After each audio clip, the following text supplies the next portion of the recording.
Kalbės Tėvynės sąjungos Lietuvos krikščionių demokratų kandidatas į Seimą Valdas Pileckas. Savo veiklą grindžiu krikščioniškosios moralės vertybėmis ir padorios politikos principais.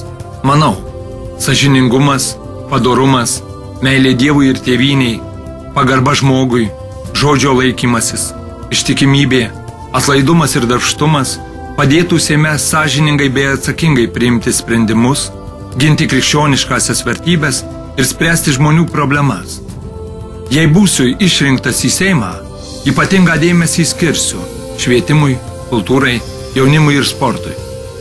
Visos švietimo sistemos pagrindus deda bendrojo lavinimo mokykla, kuri dalyvauja kuriant būsimąjį Lietuvos pilietį. Pažangos mokykloje pasiekti nepavyks, jei pirmiau nebus atlikti svarbūs žingsniai, atkuriant mokytojo profesijos prestižą.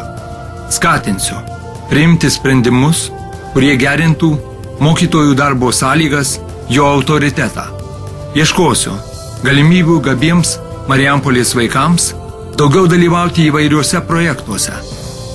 Kultūra formuoja žmonių elgseną, žmonių tarpusavio santykius, idėjas ir pažiūras, skatina kurti pilietinę visuomenę, siekti tiesos ir gėrio, kurti grožį.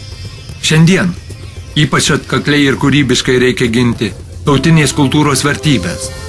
Todėl būtina kultūrai užtikrinti žymiai didesnį finansavimą, didinti investicijas į kultūros plėtrą, į naujos kultūros infrastruktūros radimąsi. Rinkiminė agitacija apmokėta iš savarankiško rinkimų kampanijos dalyvio Valdo Pilecko rinkimų.